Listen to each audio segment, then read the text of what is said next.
د امریکا د بهرنیو چارو وزیر ریکس ټیلرسن او د هند د بهرنیو چارو د وزیر د بحث اصلي اجنډا له ترهګرۍ سره مبارزه او په افغانستان کې د هند ونډه وه. په مرکز نوي ډهلي کې له خپل سیالې سوشما سوارچ سره نن په یو خبري کنفرانس کې ښاغلي ټیلرسن د افغانستان په پرمختیا کې د هند همکاري وستایلې.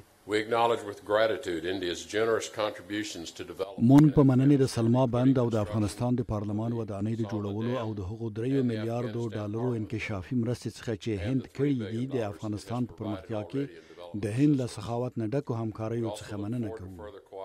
میرمن سوارچ ویل چې هند د افغانستان په اړه د امریکا له حکومت او افغان چارواکو سره د خبرو پر پیلولو موافقه کړې ده. हमने अफगानिस्तान में बढ़ती हुई आतंकवादी हिंसा पर مونږ په افغانستان کې د ترهګرۍ مرتبط تشدد له امله د خپل اندېښنو په باب بحث وکړ. دغه بریدونه ښکاره کوي چې حتی نن داسې عناصر هم شته چې دغه ترهګرو ته پناه ورکوي او ملاتړ کوي. ما او ریکس ټیلرسن موافقه وکړه چې مونږ په ګډه باید یقیني کړو چې هیڅ یو هیواد ترهګرو ته امن پناه ځای نشي برابرولای او هر هیواد چې د ترهګرو څخه د ستراتیژۍ په توګه کار اخلي له هغو څخه باید پوښتنه وشي. د امریکا د بهرنیو چارو وزیر چې له کابل، بغداد او اسلام آباد څخه تر لیدنې وروسته هند ته تللی وایي چې د ترهګرو ډلو پر ضد د مبارزې په خاطر پاکستاني رهبرانو سره په خبرو کې ځانګړې غوښتنې مطرح کړې دي. پرون په اسلام آباد کې له پاکستاني مقاماتو سره په خپلو بحثونو کې مونږ په سیمه کې د خپلو متحدینو نه یوازې هند بلکې د افغانستان د ګډو اندېښنو په اړه څرګندې خبرې وکړې چې د ترهګرۍ ډېر سازمانونه شته چې په پاکستان کې امن ځایونه پیدا کړي دي. خو د پاکستان حکومت ژمنه کوي چې له ترهګرۍ سره به مبارزه وکړي.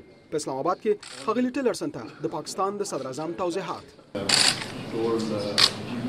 تاسو پوهیږئ مونږ سناتور پنس یعنی د امریکا د ولسمشر اوسنی مرستیال ته په ملګرو ملتونو کې وویل چې مونږ د ترهګرۍ په ضد مبارزه کې ژمن یو او لاسته راوړنې مو درلودلې دي.